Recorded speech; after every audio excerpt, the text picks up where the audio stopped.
Hello, friends. I'm glad to present a new author's story, which I voiced especially for you. Enjoy listening. My name is Riley. I'm 20 years old, and last night my mother told me that I stole something that belongs to our family. She was referring to the penthouse in downtown Brownsville that my grandfather left me. The same penthouse I'm sitting in right now, holding the legal documents my parents want me to sign. The papers that would transfer my house to my older sister, Kira. I didn't know yet that in 3 days they would try to force me, and that one phone call would change everything in our family forever. Before I continue, if you're interested in stories about family secrets that turn lives upside down, please give it a like and subscribe, but only if you really want to know how it all ends. Write in the comments what city you are from and what time it is. I'm always interested to know who is following my story.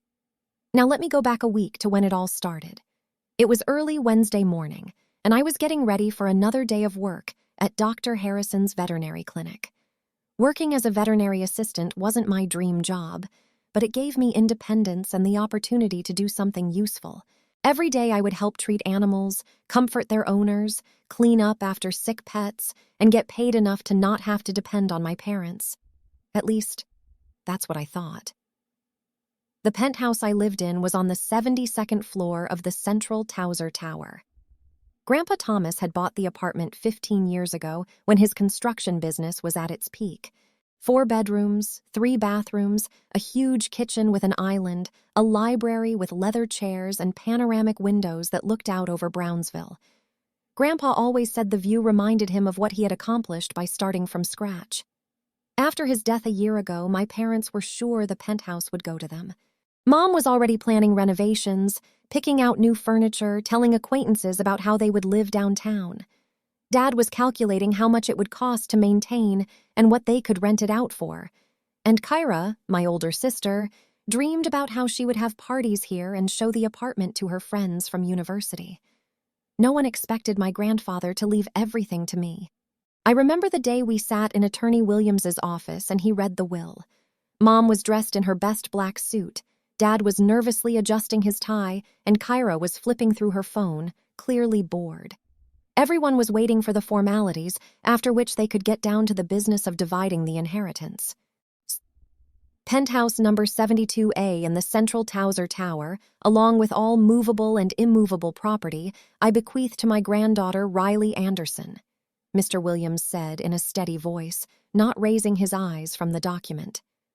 The silence in the office was so thick I could hear the ticking of the clock on the wall. Mom was the first to come to her senses. "It's a mistake," she said, leaning forward. Thomas couldn't have written this. He always said the house should stay in the family. "Riley is family, Mrs. Anderson," the lawyer replied calmly, "and the will is absolutely correct. Your father was of sound mind and clear memory when he signed those documents." Dad coughed and looked at me like he was seeing me for the first time. "Riley's too young for that kind of responsibility," he said. Maybe we should wait until she's older, more mature." "I'm 19, Dad," I answered quietly. "I'm an adult." "But you don't know what real life is yet." Kira looked up from the phone for the first time. "You don't even have an education." Kira was finishing her master's degree in marketing at the university, married to Braden, the son of a car dealership owner, and considered herself the epitome of success. She had always been her parents' favorite, beautiful, ambitious, and able to impress. I was a shadow next to her brilliance. "The decision has been made and is final." Mr. Williams closed the file folder. "Miss Riley, you will need to come by tomorrow to pick up the keys and title deeds." There was an oppressive silence in my parents' car on the way home. Mom stared out the window, lips pressed into a thin line. Dad drummed his fingers on the steering wheel. Kira was furiously typing something on the phone, probably complaining to her husband about the unfairness of life. "Do you realize you can't handle this responsibility?" Mom finally said, without turning to me. "It costs more to maintain such an apartment than you earn in a year." "My grandfather left me a trust fund to maintain the apartment," I answered, though I didn't fully understand the details of the inheritance. "Money is not the main thing," Dad intervened. "The main thing is experience, understanding of life. "You are too young for such a burden." At the time, I thought they were worried about me, that their words were motivated by concern, not disappointment over unfulfilled expectations. I didn't realize yet that this day would be the beginning of a long campaign to convince me that I didn't deserve what I got. Now, standing at the penthouse window with a cup of coffee in hand, I thought back to those first few months of living in Grandpa's apartment. At first, it was strange waking up in his bedroom, using his bathroom, cooking in his kitchen. I felt like an imposter who had taken someone else's place. My parents reminded me of this regularly during their infrequent visits. Mom came once a month on the pretext of checking up on me, but in reality she looked around the apartment with a critical eye, finding dust where I hadn't noticed it, pointing out the scuffs on the furniture that had been there since Grandpa was alive. "You ruin everything you touch," she said on her last visit, running her finger along a shelf in the library. "Thomas has kept this house in perfect condition for years." "I try to take care of everything just like he did," I replied, but she just shook her head. "Trying isn't enough, Riley. It takes experience, knowledge, understanding of the value of things." Dad visited even less often, but when he did, he was always interested in the finances. How much I was spending on utilities, if I needed help with my taxes, if I was doing okay with the management company. "If things get too tough, we can always find you a nice smaller apartment," he offered with fatherly concern in his voice. "And we could rent this penthouse, or sell it if we need to." "It's not hard for me, Dad," I answered each time. "I'm doing fine." "As long as you manage," he'd correct me. "But life is unpredictable, my daughter. Anything can happen." Kyra was the most direct in her innuendo. She'd come in with Braden, and they'd have a frank appraisal of the apartment, discussing what they'd change. "Can you imagine if you took out the wall between the kitchen and the living room? You'd have a huge open space," she said to her husband, not even addressing me. "Perfect for receptions." "And you could turn that library into a dressing room," Braden added. "All these books are just collecting dust." "Grandfather loved to read," I objected quietly. "Grandpa's dead," Kyra said. "It's time to think about the living." I'd been working at the veterinary clinic for 8 months now. Dr. Harrison was a kind older man who didn't see me as a rich grandfather's heiress, but just a girl who genuinely loved animals. He taught me how to make dressings, how to properly hold aggressive cats, and how to prepare solutions for injections. The work was physically demanding and emotionally exhausting, but it made me feel useful. "You have good hands," he told me one day when I was calming a frightened dog. "Animals trust you. It's a rare gift." At the clinic, I could just be Riley, the girl who tries to help sick animals. Not the heiress, not the little sister, not the disappointment of the family, just a person doing her job. But even there, family pressure caught up with me. My mom called during work hours, always at the most inopportune moments when I was up to my elbows in business. "Riley, we need to talk," she said the day before yesterday as I held the cat who was getting a shot. "Mom, I'm at work," I whispered, trying not to startle the animal. "It's important. It's very important. Kyra and Braden are getting a divorce. I almost dropped the cat." "What? When?" "They officially filed last week. Kyra needs a place to live. Temporarily, of course." "She could stay with you," I suggested, even though I knew where this was going. "Riley, you know our house is too small, and you have 4 bedrooms. You can't use all that space by yourself." "Mom, I can't talk about this right now."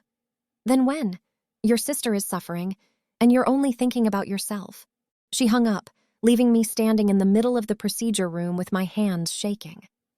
Dr. Harrison said nothing, but noticed my condition and sent me home early. That evening, Dad sent a text message. "Family has to support family. Grandpa understood that. I hope you understand it too." And this morning, upon waking up in Grandpa's bed, I found a message from Kyra. "We need to meet. There are things we need to talk about." I stood at the window, watching the city wake up, and felt something had changed. In the tone of their voices, in the insistence of their calls, in the way they'd looked at me during the last few meetings. It was as if they'd made a decision and were now waiting for the right moment to put it into action. My phone rang. "Mom." again. "Riley," she said without greeting, "your father and I have decided to come over tonight, with Kira. We need to have a serious talk." "About what?" I asked, even though I already knew the answer. "About your future, about what's best for the whole family." I thought Grandpa had already decided what was best for me. A short pause. "Grandpa couldn't have foreseen all the circumstances," Mom said in a cold tone. "We'll be there at 7. Make sure no one is home." She hung up, and I was left standing with the phone in my hand, realizing that my life could change dramatically tonight, that the family pressure that had been building up for a year would finally erupt into open confrontation. It was a frosty February morning when the concierge at Central Towser Tower called. I was getting ready for school, hurriedly eating breakfast before a history exam, when the house phone rang. Mom answered, and I heard her voice change from sleepy displeasure to sharp alarm. "What do you mean, no answer?" she asked, holding the receiver to her ear. "How long have you been knocking?" I stopped chewing, watching Mom's face go pale. Dad came down the stairs, still tying his tie, but stopped when he saw her expression. "We'll be right there," Mom said and hung up the phone. "What's wrong?" Dad asked. "Thomas hasn't answered his cell phone since this morning. The concierge says the newspapers have been under the door since yesterday. Grandpa was a man of strict routines. Every morning at 6:30 he picked up the newspapers. At 7 he had breakfast. At 8 he went for a walk in the park near the tower. If the papers were lying untouched, something was wrong." "Riley, get dressed," Mom said, pulling on her coat. It took 20 minutes to get downtown, but it felt like hours. Mom fidgeted with the strap of her purse, and Dad turned on the radio, then turned it right off. No one talked about what we were afraid of. Central Towser's concierge met us in the lobby. Mr. Johnson had worked in the building for 10 years and knew all the tenants by name. "I've been trying to call since 7 this morning," he said, leading us to the elevators. "Mr. Anderson always answers after the second beep. Always." The elevator went up to the 72nd floor, infinitely slowly. Mom squeezed my hand so hard my fingers went numb.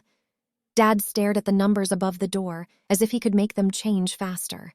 The corridor on the 72nd floor was covered with a thick carpet that absorbed the sound of our footsteps. Grandpa's apartment was at the end of the hallway, behind a massive oak door with a brass sign that read 72A. Mr. Johnson pulled out a bunch of keys. "I have a spare key for emergencies," he explained, but his hands were shaking. The door opened without a sound. The apartment greeted us with silence and the smell of cold coffee. Grandpa's shoes stood in the hallway, neatly placed next to each other. On the table lay his hat and gloves. "Thomas!" Mom called out. "Daddy, are you home?" There was no answer. We walked into the living room and I saw him. Grandpa was sitting in his favorite chair by the window, his head tilted back, his eyes closed. On his lap lay an open book, a collection of O. Henry stories. On the table beside him was a cup of cooled tea and some uneaten toast. Mom ran up to him first. "Daddy?" She touched his hand and pulled hers away sharply. "He's cold." Dad knelt down beside the chair and put his ear to Grandpa's chest, then shook his head. "Riley, go out into the hallway," he said quietly. "No," I replied. "He's my grandfather." And he was. Not just any grandfather, but the man who understood me better than anyone, who read me books when my parents were busy, who taught me to play chess and never gave in, who listened to my problems in school and gave me advice that actually worked. The doctors arrived half an hour later, but it was a formality. They said what we already knew. Grandpa Thomas died in his sleep, probably of a heart attack. Quickly, without pain, just as he'd wanted. He was 78, one of the doctors told Mom. At his age, it's a blessing to go so peacefully. Mom nodded, but I could see her fighting back tears. Despite their differences, she loved her father. The funeral was a week later. Grandpa was a well-known man in Brownsville. His construction company had erected half the skyscrapers in the business center. More than 200 people came. The mayor made a speech. Business associates told stories of his honesty and integrity. But to me, he was just a grandfather who liked to read detectives and made the world's best pancakes on Sundays. After the funeral, all the relatives gathered at our house. Aunts, uncles, cousins I saw once a year at family reunions.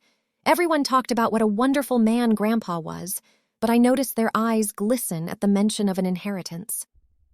"I wonder what he left us," Aunt Martha whispered to my mother in the kitchen. "David will probably get the house," Mom answered, referring to Dad. "He's the eldest son." "What about the business?" "Thomas sold the company 3 years ago, but there's still money left." Kira sat in the living room with her eyes red from crying, but I noticed her furtively taking pictures of the interior for her Instagram. "Saying goodbye to our favorite grandpa," she captioned the post. 47 likes in the first 5 minutes. The reading of the will was scheduled for next Thursday at the office of Mr. Williams' attorney. Mr. Williams had been a friend of Grandpa's since his college days and had handled all of his affairs for the past 20 years. A tall, gray-haired man with kind eyes behind thin-rimmed glasses. His office was in one of those old buildings downtown where the hallways smell of wax and history. Mr. Williams's office was furnished with antique furniture, and the walls were hung with diplomas and photographs. The 4 of us came in, Mom, Dad, Kira, and me. Mom wore her best black suit, the one she wore to important meetings. Dad chose a dark blue jacket and shined shoes. Kira was in a simple dress, but with colorful makeup that she couldn't help but wear even for an event like this. "Please make yourself comfortable," Mr. Williams pointed to the chairs in front of his desk. He pulled a thick folder and reading glasses from the safe. "The will of Thomas Edward Anderson, made on October 18, 2022, he began in a solemn voice. Kira furtively turned on the recorder on her phone. Mom sat with her back straight, her hands folded in her lap. Dad was nervously adjusting his tie. "Being of sound mind and clear memory, I, Thomas Edward Anderson, make this will and revoke all previous wills and codicils," the lawyer read. First came the formalities. Small sums to the housekeeper who cleaned the penthouse, charitable contributions, a collection of books to the city library. And now the bulk of the inheritance. Mr. Williams turned the page. The room became so quiet I could hear the clock on the wall ticking.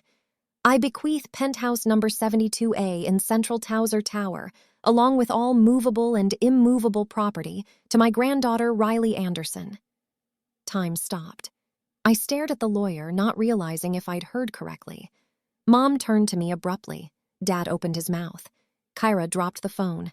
"I'm sorry," Mom said, leaning forward. "Did you say Riley?" "Yes, that's right." Mr. Williams looked up from the document. "Riley Anderson." "That's a mistake." Mom shook her head. "Thomas couldn't have written that. He always said the house should stay in the family." "Riley is family, Mrs. Anderson, and the will is absolutely correct." "But she's just a child," Kira exclaimed. "She's only 18. "A minor," the lawyer corrected calmly. Dad was silent, but I could see him processing the information. The numbers flashed in his eyes, the cost of the penthouse, the taxes, the maintenance. "In addition," Mr. Williams continued, "Thomas has set up a $500,000 trust to cover the maintenance of the apartment. Management of the fund also passes to Riley when she reaches the age of 21. $500,000, Mom whispered. Plus the value of the property itself, which was about $2.5 million. Kyra was the first to explode. "That's not fair," she screamed, jumping up from her chair. "I'm the oldest. I've gotten an education. I have plans." "Kira, sit down," Dad said sternly. "No," she turned to the lawyer. "It can be argued, can't it? Grandpa was old, sick. He could have been cheated. Your grandfather was in perfect health when he made the will."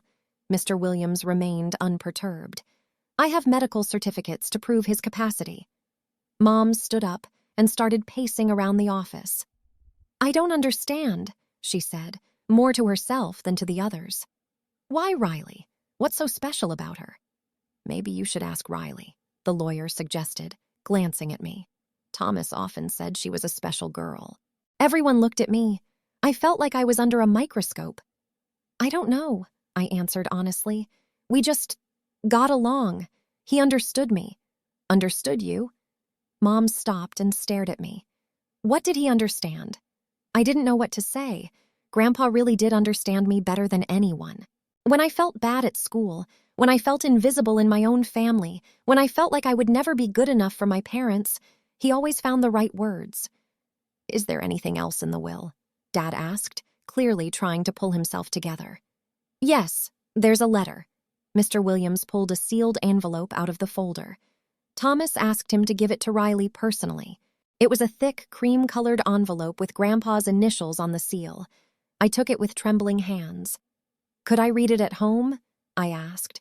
Of course, the lawyer nodded. It's your letter. Mom sat back in her chair and stared at the floor. Kyra was crying, smearing mascara on her cheeks. Dad asked the lawyer practical questions about redoing the paperwork, taxes, inheritance deadlines. When would Riley be able to inherit? He asked. Immediately. She's of legal age, the documents are in order. All she has to do is retitle the property. What if she refuses to inherit?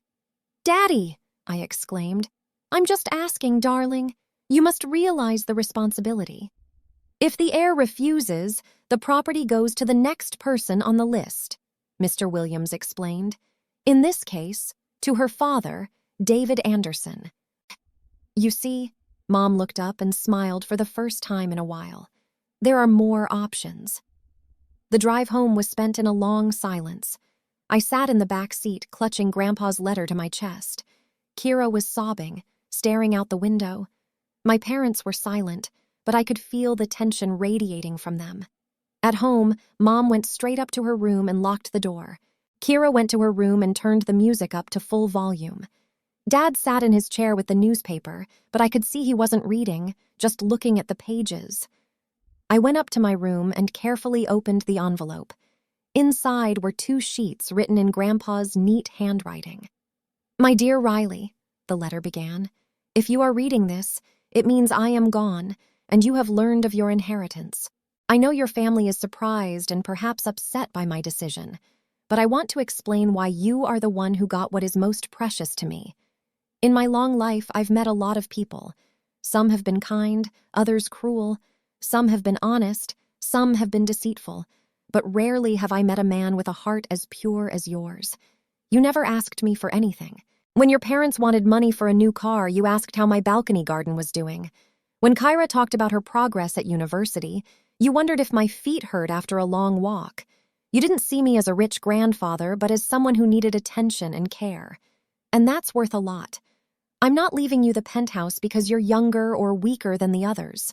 I'm leaving it to you because I know you'll cherish not only the walls and furniture, but the memory of our family. You will realize the value of what you have. I know it won't be easy. Your parents and sister won't understand my decision right away. They may try to convince you to give up your inheritance. But remember, I made this choice deliberately, after much thought. Live your life, Riley. Don't let anyone convince you that you don't deserve what you got. You deserve so much more. Love, your Grandpa Thomas. I read the letter over and over until I had memorized it by heart. Grandpa knew my family better than I thought he did. He had anticipated their reaction and warned me in advance. That night, my parents held a family council in the living room. Kyra came in with tear-stained eyes and a piece of paper scribbled with numbers. We've done the math, Mom said, pointing to the sheet. It would cost at least $5,000 a month to maintain the penthouse. Utilities, management company, property taxes. Grandpa has a trust fund, I reminded her. $500,000, Dad nodded. That would cover expenses for 8 years at the most. And then what? Then I'll find a way, I said, though I wasn't sure how. Riley, you don't understand the magnitude of the responsibility. Mom sat down next to me on the couch. This isn't a toy. It's a serious piece of property that needs to be taken seriously. What if something happens to the apartment? Kyra added. Fire, flood, theft, insurance costs an insane amount of money. And then, Dad continued, you have to get an education, get a job, start a family. How are you going to combine all that with real estate management?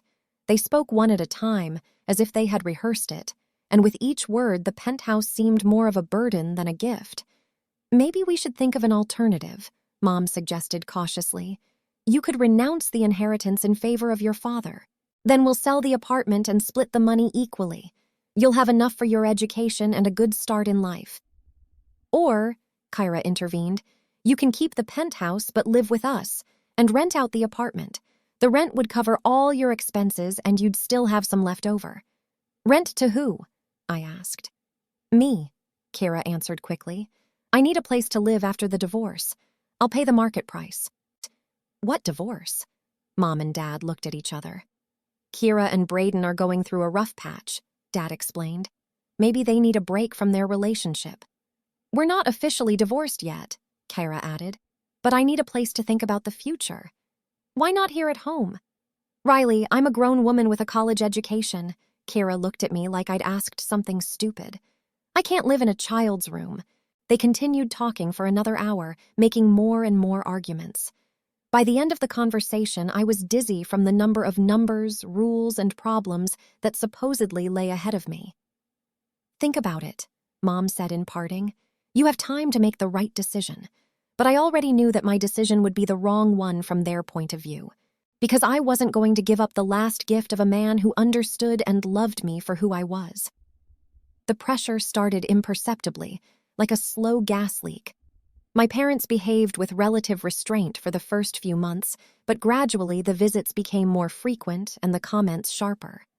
Mom was a master of veiled rebuke. She never said outright that I wasn't doing well, but every comment was a precise arrow. Riley, honey, you do realize that oak furniture needs to be polished with a special wax, right? She'd say, running her finger across the table. Or, looking at the electric bill, $800? Thomas never paid more than $500. Dad preferred to talk about money. He'd bring printouts of rental prices for similar apartments. Look, the same apartment rents for $6,000 a month. That's $72,000 a year. I have a house, Dad. Why would I rent it out? It's not a question of why, it's a question of whether it's wise. You're a young girl, you don't need that much space. Kyra's marital problems were the main argument. Kyra and Braden were really going through a crisis. Their arguments were getting louder and louder. He doesn't even remember our anniversary, sobbing on my couch. I'm just a picture to him for corporate parties. Why aren't you officially divorced? Divorce is complicated, my mom interjected. In the meantime, Kyra has nowhere to go. She can stay with you. In the baby's room? Riley, Kyra is 24 years old. She has a master's degree. Little by little, the pressure was building. Mom started coming in with Aunt Martha or Mrs. Jenkins, who would say things Mom wouldn't dare to say on her own. It's too much responsibility for a young girl, Mrs. Jenkins sighed. At her age, you should be thinking of amusement, not of the contents of a museum. I'm not a child, I objected. I'm 19. Of course, dear, but at that age you should be studying, traveling, and you're tied to this place like an anchor. Kyra began to bring her friends more and more often. They'd come to support her, but I'd notice how appraisingly they looked around the rooms. Can you imagine the kind of parties you could have here? Said my friend Madison. Or photo shoots for Instagram, another added. Kyra didn't participate directly, but she didn't stop them. Her belongings were slowly appearing in the penthouse. A bag in the hallway, makeup in the bathroom, dresses in the guest bedroom. It's not like I can go home to change every time, she explained. The word selfishness became a major weapon. Every time I tried to set boundaries, I was called selfish. It's selfish to keep your sister out during a difficult time. It's selfish to keep 4 bedrooms for one person. It's selfish not to think about family. You know what Mrs. Harris told me? Mom was having coffee in my kitchen. She's surprised at how our family has changed. We used to stick together. Your sister's going through a divorce. She needs support, and she has to ask permission to spend the night in a house that used to be shared. The penthouse was never shared. Technically, yes, but on the surface, we had holidays here, family dinners. Dad was more direct. You have 2 weeks to make a decision, he said in late October. Either Kyra moves here or we get a lawyer. For what? To revise the will. There's reason to believe Thomas wasn't himself. Mr. Williams has medical evidence. We have our own experts, people who can prove undue influence on your part. By December, the tension had reached a breaking point. Kira cried every day, Mom called multiple times, Dad sent articles about young people losing their inheritance. On New Year's Eve, the family gathered at my house. Everything seemed peaceful, but I could feel the subtext in every word. I hope we will be wiser in the new year and learn to put family before personal ambition, Dad said, raising his glass. After the new year, the pressure mounted. Kyra officially filed for divorce, and that became the new trump card. She's now officially a single woman, Mom said. She needs somewhere to live for at least a year, maybe 2. Kira started acting like a full-fledged lodger, bringing friends over without asking, ordering food to my address, rearranging the furniture. I can't live in a museum, she said. I need to feel at home. People are starting to talk, Mom warned me in February.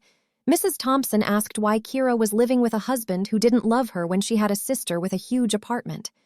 What did you tell her? That family issues are resolved within the family, but it couldn't go on like this for long. By March, I realized my parents wouldn't back down. Every day brought new arguments, new threats, new attempts to make me feel guilty. Do you realize you're destroying the family? Mom asked. Your father stays up at night worrying about Kyra. I'm sedated. Maybe I've started to see things more clearly, I replied. Or maybe I'd lost the ability to love my family. So when my mom called in April and said they were coming over to have a serious talk, I knew the time for compromise was over. It was time to choose between family and my own home. I chose the house. They came at 7 p.m. as promised. All 3 of them, Mom, Dad, and Kira, in their best suits, with serious faces and a leather folder in Dad's hands. I'd seen this folder before. Dad used it for important business meetings. Today, it was for me. Sit down, Riley, Mom said without even saying hello. We need to talk. They sat on the couch across from the chair Grandpa liked to sit in. I remained standing by the window, unwilling to sit down as I was surrounded on all sides. We've come to a decision, Dad began, opening the folder. This situation has gone too far and is hurting the whole family. What situation? I asked, even though I knew exactly what he was talking about. Don't pretend, Mom said sharply. You know exactly what we mean. Kyra sat between my parents, and for the first time in months, she wasn't crying. On the contrary, there was something like anticipation in her eyes. We've been thinking for a long time about how to solve this problem as a family, Dad continued. But you leave us no choice. He pulled out several sheets of paper, neatly folded and stapled together. These are the papers transferring ownership of the penthouse to your sister, he said calmly, as if he were selling a used car. What are you talking about? Fairness, Mom interjected. Kira needs a place to live more than you do. She has a family crisis. She needs to rebuild her life. And you have the opportunity to live with us until you find your way. My path is here, in the house my grandfather left me. Grandfather could not have foreseen the circumstances. Kara spoke for the first time. He didn't know that I would be getting a divorce, that I would need a place to make a new beginning. What if you hadn't gotten a divorce? Then these documents wouldn't exist. But I am getting a divorce, she replied simply, and that changes everything. Dad put the papers on the coffee table between us. It's all ready. All I need is your signature. And if I don't, then we'll sue for probate, Mom said coldly. We have reason to believe that Thomas was not himself when he made the decision. What grounds? Witnesses who will attest to his erratic behavior in the last months of his life. Medical reports of age-related mental changes. Evidence of inappropriate influence. What kind of influence? Yours. Dad looked at me without a shadow of a doubt. You spent a lot of time with him, isolated him from his family, turned him against us. That's not true. The only way to prove it is in court, Mom shrugged. And litigation is expensive, and it will take years. All this time the property will be frozen. So, anyway, I can't live here? Not necessarily, Dad leaned forward. If you sign the papers voluntarily, we'll find you a nice apartment. We'll pay for your college tuition. We'll help you get back on your feet. How generous of you to spend my own money on me. It's not your money, Mom said sharply. It belongs to the family. Thomas just misdirected it. Kyra stood up and walked to the window, looking out at the city lights as if she already saw them from this point every day. "Imagine, Riley," she said dreamily. "You'd be living the normal life of a young girl, studying, friends, dating, not sitting alone in that mausoleum like an old woman. It's not a mausoleum, this is my home. Your home is where your family is," Mom said, "and family is us. If you're my family, why are you making me refuse Grandpa's gift?" "Because we love you," Dad replied, "and we don't want to see you ruin your life because of pride, or ruin it yourself out of greed." Mom stood up so abruptly that the chair rocked. "What did you say?" "What I think. You don't care about my happiness. You only care that Grandpa chose me over you." "Grandpa made a mistake." Dad's voice got hard. "And we're fixing his mistake." "By whose hands?" "My hands? If you have to, yes." I walked over to the table and picked up the papers. I ran my eyes over the first page. It was all perfectly organized. Stamps, attorney signatures, clear wording. They'd really taken the time and money to get everything ready. "How much did it cost?" I asked. "It doesn't matter," Mom replied. "It does matter. I'm wondering how much you paid to take my house away from me." "We're not taking it away," Kira objected. "We're redistributing. Fair." "Do you think it's fair or objective?" "Objectively," Dad said. "The older daughter, with her education and life experience, gets a place to live. The younger daughter gets family support and an education. So what if I don't agree with your understanding of fairness?" "Then you're selfish," Mom said it as simply as if she was stating a fact. I folded the papers and put them back on the table. "No." "No to what?" Dad didn't understand. "No, I'm not signing these papers. No, I'm not giving up my house. No, I don't agree with your understanding of justice." The silence dragged on for a few seconds. Then Kira laughed, briefly, nervously. "You can't just say no and think that's the end of it." "I can, and I did." Mom slowly walked over to me. Her face was white except for the red spots on her cheeks. "Do you realize what you're doing?" she asked quietly. "I do. Protecting what is rightfully mine." "Rightfully?" Her voice rose. "What right do you have to what should have gone to your family?" "The right of the heiress named in the will. You stole that inheritance. I received it. From the man who loved me. He loved us all, but you exploited his weakness." "What weakness?" "Loneliness. You were the only one who came to see him in the last months. You manipulated him. I spent time with him. I read him books. I played chess. It's called attention, not manipulation." "It's called calculation," Mom shouted. "You were counting on your inheritance." "If I had calculated, I would have known about the will beforehand. But I found out with you." "It doesn't matter." Mom waved her hand. "What matters is that you stole our house. I didn't steal anything. It was up to Grandpa to decide who gets what. Grandpa was an old man with a bad heart. He couldn't think straight. The lawyer confirmed that he was legally competent. Lawyers can be wrong, or lie, like you are now." The blow was quick and hard. Mom slapped my cheek with an open palm so sharply that I flew back against the wall. My glasses fell to the floor, the ringing in my ears drowning out all sound. "Deborah!" shouted Dad. "Mom!" Kira exclaimed. I stood against the wall, my cheek burning from the impact. Mom stood there, breathing hard, staring at her hand as if she couldn't understand how it had gotten in the air. "Yeah, she started, but I interrupted. "Get out of my house. Riley. Now, that's it." Dad picked up my glasses and handed them to me. "Daughter, Mommy didn't mean to." "I did." I put my glasses on with trembling hands. "And you all wanted to. It's just that she was the first to decide." "We can discuss this calmly," Kira tried. "No, this discussion is over. Get out." "But the papers." "Take your papers and go to a lawyer. File a lawsuit, do whatever you want, but not in my house." Mom was packing her bag with shaky hands. Dad was putting the papers back in the folder. Kara looked at me with something akin to surprise. "You're going to regret this," Mom said at the door. "I already do. About believing you loved me." The door slammed shut, and I was alone in the silence of the penthouse. My cheek still burned. My hands were shaking. But for the first time in months, I felt like I'd done the right thing. I picked up my phone and found a number I hadn't dialed in 6 months. Grandma Rose, my mom's mother, lived in Miami and had barely spoken to the family since some long-ago conflict, but she'd always been good to me. "Hello?" Her voice sounded surprised.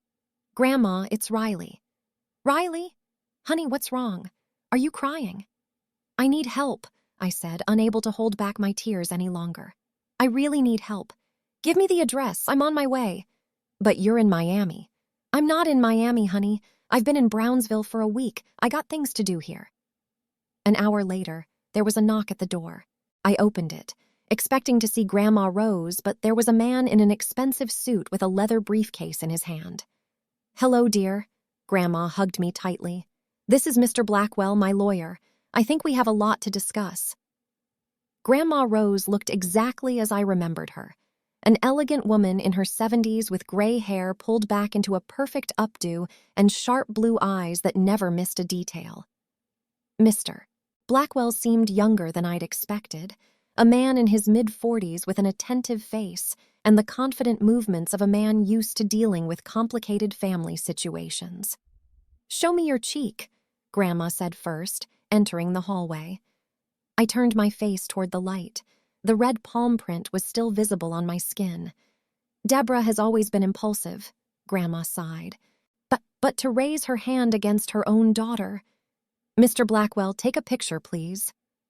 The lawyer took out his cell phone and snapped a few pictures from different angles. "This may come in handy if the case goes to trial," he explained. "Physical coercion in inheritance matters is a serious charge." "Let's go into the living room," Grandma said. "We have a lot to talk about." We sat down at the same table where the deed to the penthouse had been an hour ago. Grandmother looked around, taking in the surroundings. "Thomas has furnished the place well," she said. "Always had a knack for making things cozy, not like some people." "Grandmother," I began, "they want to take the house away from me. They say grandfather was not himself when he made his will." "Thomas was one of the sanest people I've ever known," Grandmother said sharply. "Even in his last days, he was thinking clearer than most young men." Mr. Blackwell opened his briefcase and pulled out a thick folder. "Miss Anderson, before we begin, I must say that the information we are about to give you may radically change your view of the family." "It couldn't be worse than tonight," I replied. Grandma and the lawyer looked at each other. "Let's not beat around the bush," Grandma said. "Riley, your grandfather didn't leave you an inheritance by accident. He had very good reasons for bypassing your parents." "What reasons?" "He knew who they really were and what they'd done." Mr. Blackwell put some documents on the table.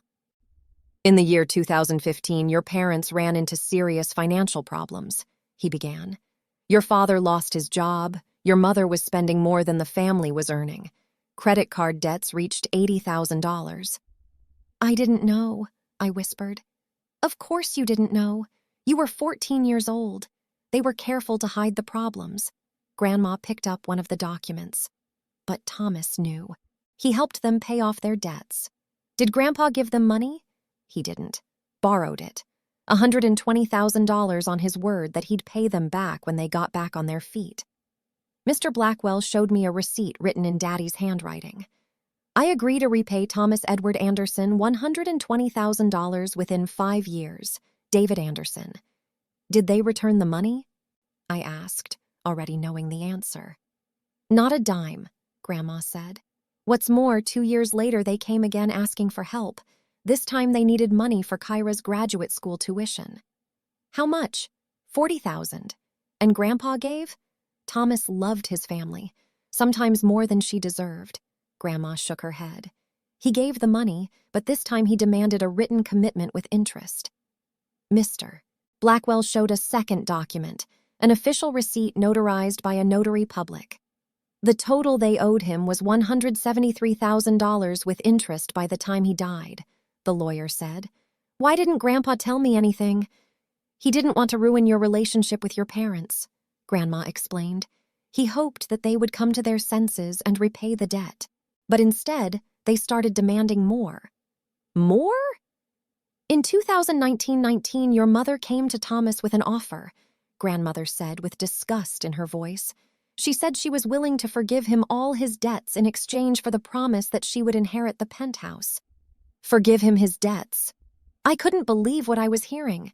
That's exactly how she made it sound, like she was doing him a favor by agreeing not to pay back her own debts. And what did Grandpa say? What a sane man should have said. He said no, and that the will had already been drawn up. Mr. Blackwell took another document out of the folder. This is a copy of your grandfather's original will, made in 2017, he said. In it, the penthouse was indeed intended for your father. But what changed? Several things happened that made Thomas reconsider. Grandmother stood up and walked to the window. First, your parents stopped visiting him regularly after the second loan. Second, they began to openly discuss what they would do with the penthouse after his death. What were they planning? Sell it, Grandma replied succinctly. Split the money and buy 2 smaller houses, one for themselves and one for Kira. Had they discussed this in front of Grandpa? Worse. They thought he couldn't hear. Mr. Blackwell flipped through the pages. Thomas had recordings of conversations he overheard by accident. Your parents and Kira planned the sale in great detail. What kind of notes? He started recording family dinners after he suspected something amiss, Grandma explained. Thomas was an engineer. He liked to document important things. The lawyer pulled a small digital recorder out of his briefcase. This is a recording of Christmas dinner in 2020, he said. You weren't there at the time. You had the flu. He pressed the play button. At first there was a general background of clattering instruments, muffled voices. Then Dad's voice came through clearly. Of course, it would be a shame to part with the view, but it's practically the most sensible solution. Absolutely, Mom agreed. It costs an insane amount of money to maintain such an apartment. It's better to have 2 normal houses than one unsustainable one. I've already looked at a few options in the suburbs, Kyra's voice added. 2-story houses with gardens. With the money we'd get for the penthouse, we could buy 2 nice houses and still have enough left over for renovations. Keep your voice down, Mom warned me. Thomas might hear. He's asleep in the chair, Dad said. And even if he does, what's the harm? Sooner or later he'll find out what we're up to. Better late, Kira laughed. Mr. Blackwell turned off the tape. The silence in the room was deafening. That's not all, Grandmother said. Thomas continued to record, and what he heard next finally convinced him to change the will. What else? The lawyer fast-forwarded the tape and pressed play again. This time, Mom's voice sounded clearer. She had apparently moved closer to Grandpa's chair. David, what if the old man decides to leave something to Riley? She asked. What could he leave her? She's still a child. A child who spends more time with him than we all do together. Thomas isn't that sentimental. He understands that inheritances should go to adults who can manage them. But still, I don't like the way he looks at her. It's too tender. Deborah, stop being paranoid. The most he's going to leave her is a library book or a trinket or something. I hope you're right, because if Riley gets anything substantial, I'm going to have to deal with it. How do you do that? I'll find a way. The girl's suggestible, gullible. She's easy to convince she doesn't deserve a big gift. The tape ended, and I sat there, unable to say a word. Mom had planned to deal with me a year before Grandpa died. She was already preparing to take away everything he could leave me. Do you understand now why Thomas changed his will? Grandmother asked quietly. Did he know they would try to take the inheritance? He knew they didn't see you as an equal member of the family. To them, you were always the youngest, not worthy of being taken seriously. But why didn't he tell me this when he was alive? Because he hoped he was wrong, that when the time came they would do you justice, mister. Blackwell folded the documents back into the folder. Unfortunately, he wasn't wrong. There's more, Grandmother said, pulling a separate folder out of her purse. The information Thomas had gathered about your parents' financial situation. What information? They're still living beyond their means. Their credit card debt is back up to $60,000. Your father took out a home equity loan to pay for Kara's divorce settlement. How much? 80,000. On his salary, that's a critical amount. So they need money again? Desperately, confirmed Mr. Blackwell. And the Penthouse is their only hope of paying off their debts. That's why they were so insistent that I sign the papers, I realized. Exactly. Without the property, they risked losing their own home. Grandmother sat down next to me and took my hand. Thomas had foreseen this situation. He knew they would try to pressure you, so he prepared himself. How? He drafted a letter detailing their debts and attempted fraud. If they filed a probate court, that letter would be part of the case. Mr. Blackwell showed me a sealed envelope marked, "Open only in case of a lawsuit." In addition, Grandma continued, we have recordings of their conversations, documents of debts, evidence of their attempts at coercion. If it goes to trial, they'll lose. What if they don't sue? Just leave me alone? Then you can live in peace in the house that's rightfully yours. But they're my family, I said, feeling my insides turn upside down. Family isn't the kind that's bound by blood, Grandmother said softly. Family is the kind that loves you not for anything, but just because you are. Grandpa loved me. He loved me very much. That's why he protected you the only way he could. Mr. Blackwell closed his briefcase and stood up. Miss Anderson, you have time to think about this. But know this, legally, your position is absolutely solid. The will is legitimate. The evidence is irrefutable. What am I supposed to do about my parents? Whatever you think is right, Grandma replied. But remember, they made a choice when they decided that their financial problems are more important than your rights. After my grandmother and the lawyer left, I sat in silence for a long time, digesting what I had heard. Everything fell into place. Years of neglect, treating me like I was young and unintelligent, plans for the penthouse. It was all part of a long game in which I was just an obstacle to money. Grandpa knew. He saw who my parents really were, and he protected me the only way he could, leaving me not just a home but independence, the ability to live my own life, not be a pawn in someone else's plans. My phone rang. Mom. I stared at the screen for a long moment before answering it. Riley, her voice sounded tired. We need to talk. Talk. Not over the phone, come to our house. No, if you want to talk, come here. Alone. Riley. Alone, Mom. No dad, no Kyra, no lawyers. If you really want to talk, not more threats. Long pause. Okay. Cell phone rings. I'll be there tomorrow morning. I'm waiting. I hung up the phone and looked at the picture of Grandpa on the mantel. Now I understood the look in his eyes in that picture. He knew what he was doing when he left me my inheritance. He was protecting me from people who were supposed to love me, but only saw me as a hindrance to their plans. Thank you, Grandpa, I whispered, for believing in me when no one else would. Mom showed up the next morning at 11, just as promised. Alone, without Dad or Kira, but with eyes red from sleeplessness and a nervous expression on her face. She was dressed in her best suit as if she were preparing for a business meeting rather than a conversation with her daughter. May I come in? She asked, standing in the doorway. Come in.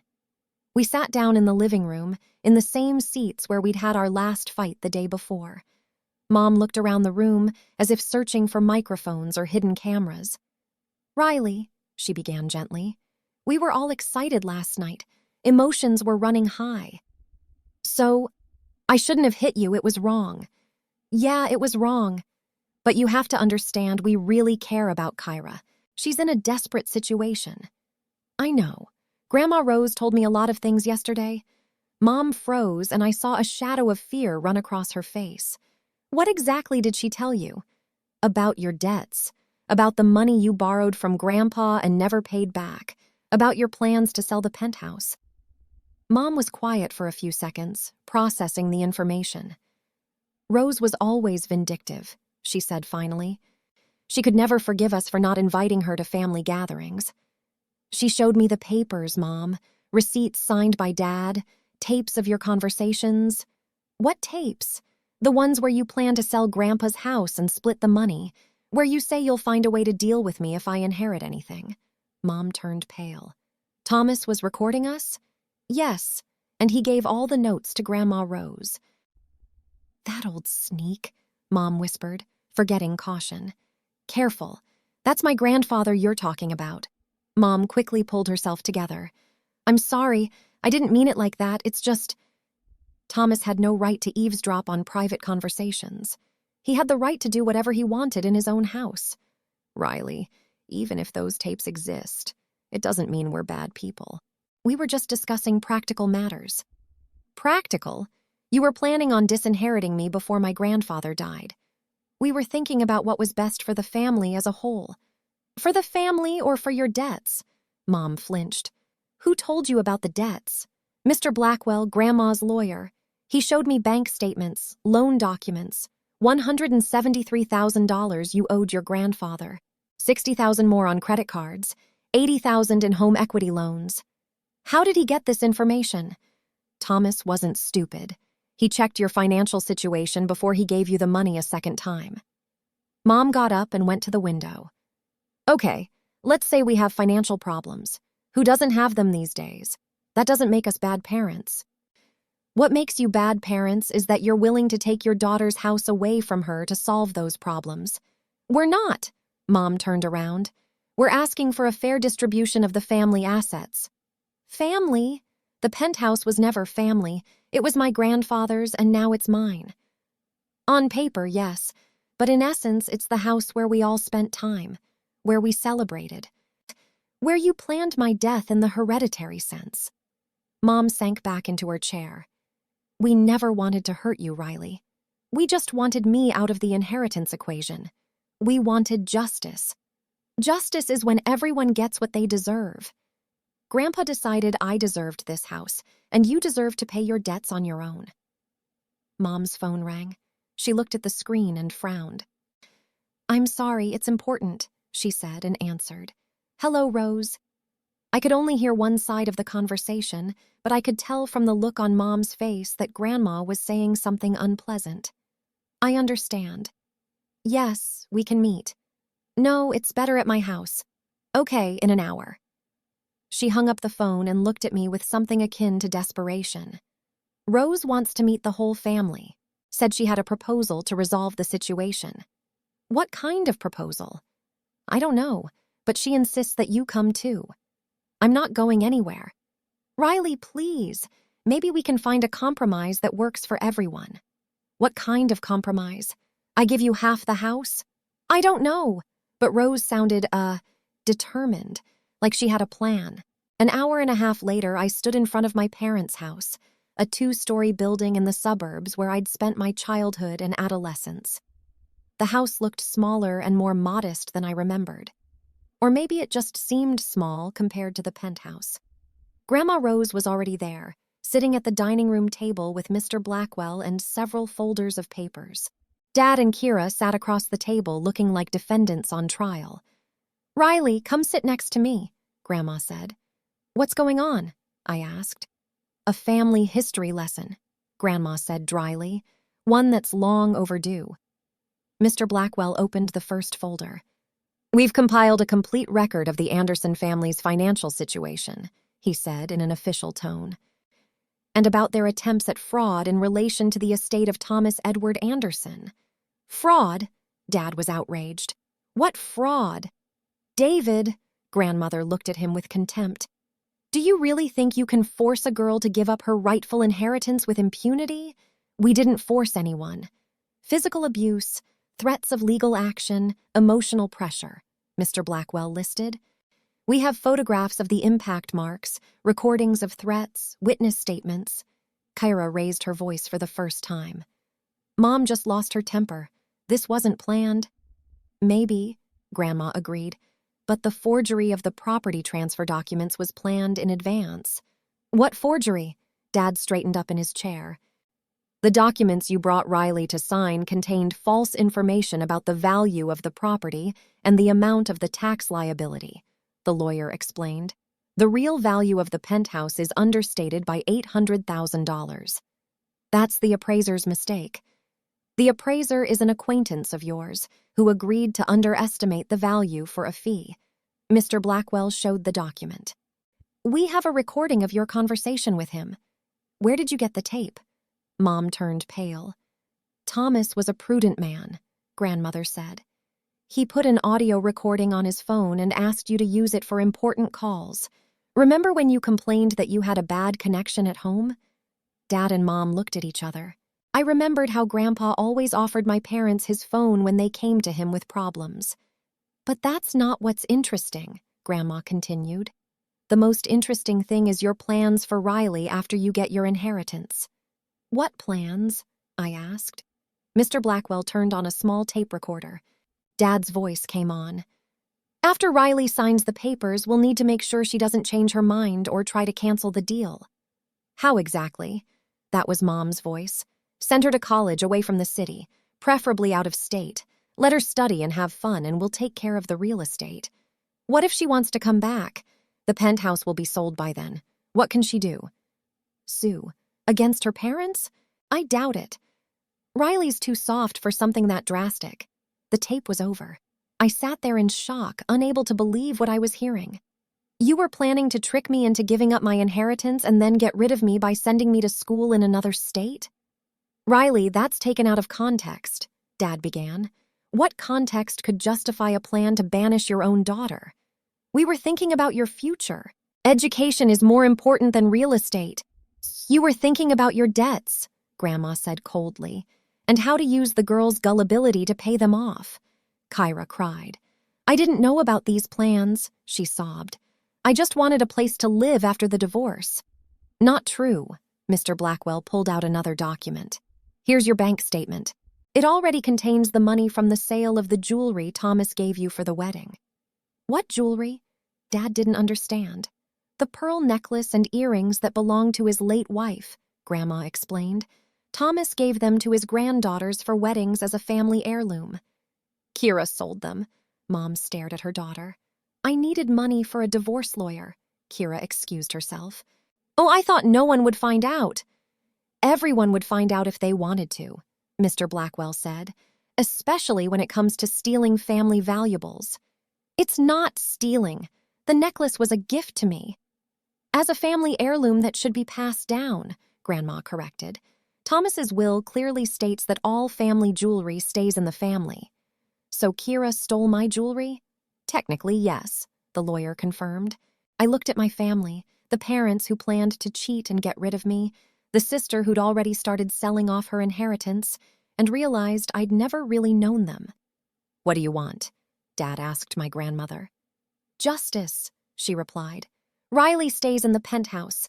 You pay off the debt to the Thomas family, $173,000. Kyra reimburses you for the cost of the jewelry you sold. We don't have that kind of money. You will. Sell this house, take out loans, get a job, like all normal people do to solve their financial problems. And if we say no, Mom pressed her lips together, then we'll file police reports for forced disinheritance, document fraud, and theft of family valuables, Mr. Blackwell said calmly, plus a civil suit for damages. You wouldn't dare. We can, the grandmother interrupted. We have all the evidence and witnesses we need. There was silence. Her parents and Kyra looked at each other, realizing they were cornered. How much time do we have? Dad finally asked. 1 month to make the down payment on Grandpa's debts, 3 months to cover the cost of the jewelry. And if we don't make it? Then the case goes to court, and the judge will decide. After Grandma and the lawyer left, I was left sitting in the living room of my parents' house, looking at a family I no longer recognized. Riley, Dad tried to talk to me. Don't. We can explain everything. Don't, I repeated, standing up. I get it. You don't understand the pressure we were under, Mom exclaimed. Debts, problems, loans. We just wanted to find a way out. At my expense. For the family. I am family. But to you, I was just an obstacle to money. Kira sobbed. I didn't mean for it to turn out this way. But you sold the jewelry and planned to take over my house. Because I had nowhere else to go. You have hands, you have an education. You could have gotten a job and rented an apartment, like all divorced women do. It's not that easy. Easier than stealing from a 17-year-old girl. I'm heading for the exit. Where are you going? Mom asked. Home, to my house. Riley, please don't do this. We're still a family. No, I said without turning around. We stopped being family the moment you decided that your debts were more important than my rights. I walked out of the house I grew up in and realized I wasn't going back there. Not as a daughter, not as a sister, perhaps someday as a stranger who had forgiven but would never forget. Grandpa was right to leave me the penthouse. He knew my parents didn't see me as a daughter but as a source of trouble, and he'd given me the only thing he could, independence and the ability to live my life without their approval. Now I had to learn how to use that gift. The first 2 weeks after meeting with my grandmother and the lawyer passed in deceptive silence. My parents didn't call, didn't visit, didn't try to contact me in any way. I almost believed that they finally understood the situation and left me alone. But the experience of the last few months had taught me not to trust silence with my family. Living in the penthouse without the constant pressure and visits was surprisingly peaceful. For the first time in a long time, I could wake up without expecting a phone call with another rebuke, eat breakfast without thinking about what my mom would say if she saw my food choices. Coming home from work, not to a place where new arguments for a just solution were waiting for me. Doctor. Harrison noticed the change in my behavior before I did myself. You're calmer, he said one day when we were bandaging an old cat with an injured paw. Less nervous when the phone rings. He was right. Months of family pressure had made me suspicious of any unexpected calls, but now that reflex was fading. Working at the clinic had become more enjoyable. Without the constant stress of domestic conflicts, I could focus entirely on the animals and their owners. Dr. Harrison even started trusting me with more complicated procedures. You have good hands and a calm nature, he explained. Animals sense your condition. If you're calm, they relax. In the evenings, I read books from my grandfather's library that I had never dared to touch before. Classical literature, biographies, books on architectural history. Grandpa was an educated man with broad interests, and his collection opened up new worlds for me. But the silence ended in the 3rd week. The first sign of the impending storm was a bouquet of flowers delivered to my door on Monday morning. White roses with a note. Forgive us, Mom. No explanation, no promises, just a plea for forgiveness. Tuesday came a box of homemade cookies, the same ones my mom used to bake for birthdays when I was a kid. Attached to the box was a picture of our family taken about 10 years ago when we still looked happy. On Wednesday, a long postcard from Kyra arrived in my mailbox.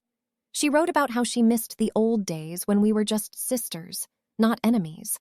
How sorry she was that circumstances had separated us on different sides of the conflict. Thursday brought a gift from Dad, a book on financial planning for young adults with his notes in the margins. Some chapters were highlighted in yellow highlighter. The importance of family support in decision-making, how not to waste an inheritance, emotional aspects of money management. By Friday, I realized this was a coordinated campaign. Each family member acted separately, but all the gifts and messages were united by one message. We miss you. We want to rebuild the relationship. We're willing to let go of past differences. In the Subuta in the morning, Mom came to visit. This time she didn't call in advance, didn't ask permission. She just showed up at the door with a basket of groceries and a guilty smile. I was wondering if we could talk, she said. Like we used to. Mother and daughter. She wasn't dressed in a business suit, but in homemade jeans and a sweater. Hair gathered into a careless ponytail, no makeup. The image of a caring mother who came to mend her relationship with her daughter. What do you want, Mom? To make you breakfast, just like when I was a kid. She went into the kitchen without waiting for an invitation and started pulling food out of the basket. Eggs, bacon, fresh bread, orange juice. Remember when I used to make you breakfast before school? She'd say, cracking eggs into the frying pan. You always asked for scrambled eggs and bacon and toast with honey, I remembered. But I also remembered that those breakfasts were rare, only on special days or when Mom felt guilty about something. On normal days, I ate cereal or toast that I made myself. Mom, why are you here? I miss you. She didn't turn away from the stove. The house feels empty without you. I haven't lived with you in a year, but at least we talked then, and now. Riley, I feel like I'm losing my daughter. You lost your daughter the moment you decided your debts were more important than my feelings. My mom put a plate in front of me. The scrambled eggs were cooked just the way I liked them as a child. The yolk liquid, the egg white thick, the bacon crispy. I know we've made mistakes, she said, sitting down across from me, but isn't a family supposed to forgive each other for mistakes? A family is supposed to protect its members, not use them. We didn't take advantage of anyone. We just panicked. Debts, problems, pressure. We weren't thinking clearly. You were thinking very clearly, planning every step of the way. Mom was silent, watching me eat the breakfast she'd made. There was something in her eyes that could have been remorse, but could have been calculation. What do you want me to do? I asked her bluntly. That you give us a chance to make things right, that we could be a family again. On what terms? No terms, just come back to us. We'll be better. And the penthouse, your decision. We're not going to push you anymore.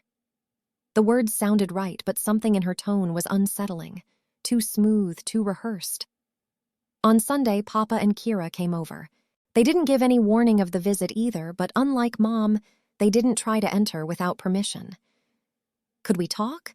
Dad asked over the intercom. About what? About family, about the future. They came up with serious faces, but no aggression. Dad even brought a box of candy, the same chocolate truffles he'd bought me for the holidays. Riley, he began as we sat down in the living room, we've been thinking a lot about what happened. And what conclusions have we come to? We didn't act right. We let financial stress overshadow family values. Kira nodded, feigning remorse. I've been doing a lot of thinking too, she said, about how my problems have affected all of us. And I realized I'd been selfish, that I was trying to solve my problems at your expense. What changed? I got a job. Kyra sat up straight, proud of her statement. At an advertising agency. The position isn't very high yet, but it's a start. Congratulations. And I've enrolled in a financial planning course, Dad added, to learn how to better manage the family budget. That's great. They were waiting for me to say something else, to express approval or joy at their efforts to change. But I just sat back and watched. We want you to know that we're working on ourselves, Dad continued. And we hope you'll give us the opportunity to prove the change. How exactly? Maybe we could start with family dinners, once a week like we used to. Family dinners used to end with talk about how I need to give up the penthouse. It won't happen again, Kira assured me. We realized our mistake. What mistake? That we tried to pressure you instead of finding other solutions to our problems.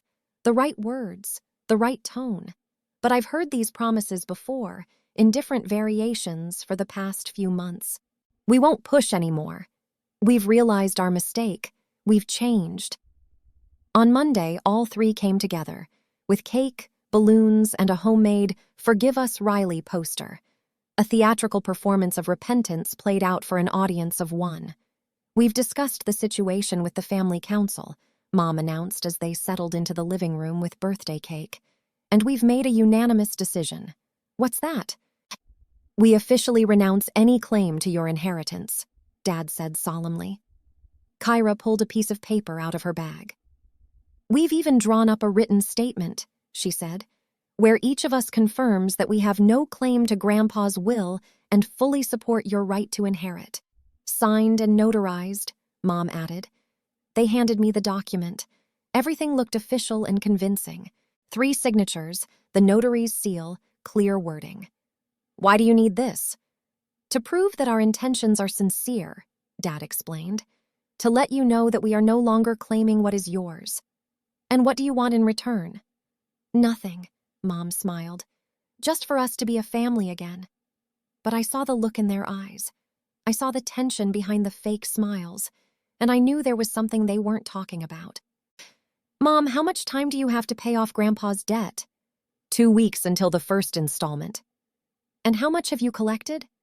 Pause. Too long a pause for an innocent question. We're working on it, Dad answered evasively. You mean nothing? Not nothing, just not the full amount. How much? Riley, it's not about the money. Mom tried to deflect the conversation. It is about the money. How much did you raise? Kyra sighed. $8,000. Of the 70 you need for the down payment, we'll find the rest. How? We'll take out another loan, Dad said. Or find an investor. What kind of investor? Someone who believes in our ability to pay back the money. Suddenly, the picture was clear. They didn't come to apologize or repair the family relationship. They came to set the stage for another request for help. Relinquishing the claim to the inheritance was not a gesture of goodwill, but an investment in my loyalty. You want me to lend you money? I said. What? No, Mom was too quick to object. We just want to repair the relationship. But if I offered to help you with your debts, you wouldn't refuse. Silence. A long, eloquent silence. Riley, Dad finally spoke, we're not asking you for money, but if you want to help the family, so you're not asking, but you're hoping I'll offer. We're hoping you'll forgive us and give us a chance to make amends. And at the same time, you'll solve the financial problems at my expense. That would be temporary, Kira interjected. A loan for a few months until we stabilize the situation. The mask had finally fallen. They didn't come to repent, they came to borrow. All the apologies, gifts, and disclaimers were just a prelude to another attempt to get access to my money. Get out, I said quietly. What? Get out of my house, now. Riley, you got it wrong. I got it right. You haven't changed, you just changed your tactics. We really want this relationship to work. You want money. Everything else is just decoration. Mom stood up, her face contorted with her usual irritation. Can't you at least listen to the rest of us? I listened to you, and I realized it was a waste of time. We're your family. Family doesn't blackmail its members, doesn't lie to them, doesn't plan their exile after receiving the money. That was a mistake. It was who you were, and it hasn't changed in 2 weeks. They left the cake and the balloons. I threw everything in the trash without tasting a bite. The cake wasn't baked out of love, but out of calculation, like all their recent displays of caring. That night, I sat in Grandpa's chair and looked at a picture of us playing chess. Grandpa was laughing at some of my moves, and I was seriously studying the board, trying to realize my mistake. Now I realized that Grandpa saw something in my parents that I hadn't noticed. He knew that they were incapable of loving unselfishly, that their care always came with a price, and he protected me the only way he could, by giving me independence. I picked up the phone and dialed Grandma Rose's number. Hi, honey, her voice sounded warm. How are you? They tried to come back, I said. Who did? My parents, Kyra. Apologies, gifts, promises to change. And what did you say to them? That they hadn't changed. They just changed their tactics. Smart girl, Grandmother said with approval. Thomas would be proud of you. Grandmother, I've made a decision. What is it? No more chances, no more family dinners, no more trying to repair the relationship. I'm closing this chapter of my life. Are you sure? Positive. They've proven they're incapable of seeing me as a daughter and a sister. To them, I'm a source of money or an obstacle to it. It's a painful decision, but the right one. Grandfather gave me freedom from them. I'd be a fool not to use it. After talking to my grandmother, I felt a sense of relief I hadn't felt in months. The decision was not made in anger or resentment, but in the clarity of understanding. My parents and sister were who they were. Expecting them to change was as pointless as expecting wolves to become sheep. Grandpa left me more than just a house and money. He left me the ability to choose who to share my life with, and I chose people who valued me not for what I could give them, but for who I was. Family isn't always bound by blood. Sometimes you have to create it yourself. 6 months later, my life was unrecognizable. Gone was the constant tension, waiting for the next call of demands or recriminations. Gone was the fear of opening the door and finding my parents on the doorstep with new arguments in favor of justice. I learned from Grandma Rose that my parents had sold the house in the suburbs and moved into a small apartment. Dad found a new job. Kira continued to work at an advertising agency. I didn't feel joy at their hardship, but I didn't feel guilty either. They had created the situation with their own hands. Working at the veterinary clinic took on a new meaning. Dr. Harrison noticed my changes and suggested I take on more responsibility. "You're more confident," he said. "Animals can sense that. A calm specialist is the key to successful treatment." He started sending me to continuing education courses. I realized that working with animals was not just a way to make a living, but a true calling. The penthouse was slowly transforming from my grandfather's home to mine. I added personal touches, photos from work, books, plants on the balcony. I set up a work nook in the library, where I spent evenings studying veterinary literature and planning for college. Grandma Rose became a frequent visitor, coming from Miami once a month. "Thomas has always been able to see right through people," she said. "He knew right away that you were special. Not because you were the youngest, but because you had a good heart." At the animal shelter, I met Liam, a veterinary student. He was 2 years older than me, serious and calm, with the same love for animals. "Have you thought about going to veterinary school?" he asked me one day. "Thinking about it. You have good hands and the right approach. The animals trust you." Our relationship developed slowly and naturally. Liam valued me for who I was, not for what I had. He didn't even know about the penthouse for the first few months we knew each other. When I finally invited him over to my house, he was amazed at the size of the apartment. But he said the main thing: "Your grandfather would be proud of you." In the spring, I applied to veterinary school. Distance learning allowed me to combine my studies with work, and financial independence allowed me to choose the best programs. Dr. Harrison wrote me a great recommendation. The day the results were announced, I received my acceptance letter. Grandma Rose was the first person I called. "Congratulations, darling. Thomas would be over the moon. My parents only tried to contact me once. My mom called on my birthday, my 21st birthday. Riley, happy birthday. I wish we could get together. Talk." "About what?" "About being a family. We got out of debt, now we can start over." No." "Why not?" "Because you've shown your true colors, and I don't like it. You're our daughter. Biologically, yes. Emotionally, no more." I hung up and blocked their numbers. They haven't changed. They just figured enough time had passed for me to cool off. In the fall, I started school. It wasn't easy to combine work with lectures, but I was more motivated than ever. For the first time in my life, I was learning what I really wanted to know. Dr. Harrison moved me to a part-time position, and my grandfather's trust fund covered all expenses. In the winter, Liam offered to spend New Year's Eve with his parents. They turned out to be simple, kind people who were genuinely interested in my studies. They didn't ask about money, didn't hint at gratitude for their hospitality. At midnight, watching the fireworks, I realized that this was the happiest New Year's Eve of my life. Not because it was expensive, but because I was among people who appreciated me for my actions. In the spring, my parents attempted to return through an attorney by filing for mediation. Mr. Blackwell quickly dealt with that attempt. "No one can force you to repair the relationship," he explained. Their attempts didn't hurt me anymore. I understood the motives, saw the schemes, and didn't give in to manipulation. At the end of my freshman year, I received a scholarship for academic excellence. It was small, but it was important for my self-esteem. I got results through hard work.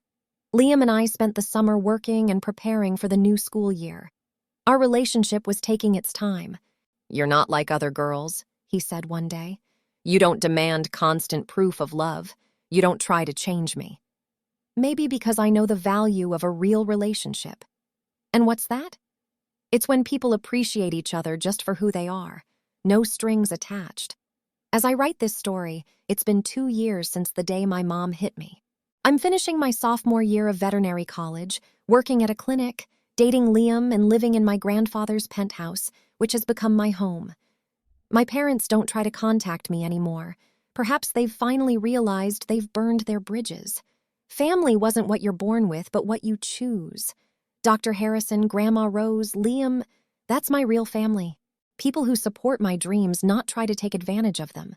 If you've gotten to this point in my story, it means it meant something to you. Perhaps you've experienced something similar yourself. Perhaps someone has tried to convince you that you don't deserve what you have. I want to tell you, you do. Deserve love without conditions, respect without demands, support without trying to use you. And if those who were supposed to love you unconditionally aren't capable of it, you have the right to find those who are. Family isn't always blood. Sometimes it's a choice, and that choice is yours alone. Write in the comments if my story helped you realize something important about your relationship. Share your experience if you're ready. Sometimes knowing you're not alone in your problems helps you find the strength to make the right decisions. Subscribe if you want to hear more stories about the importance of protecting your boundaries and building a life on your own terms. And remember, you don't need anyone's permission to be happy. Take care of yourself and surround yourself with those who truly appreciate you.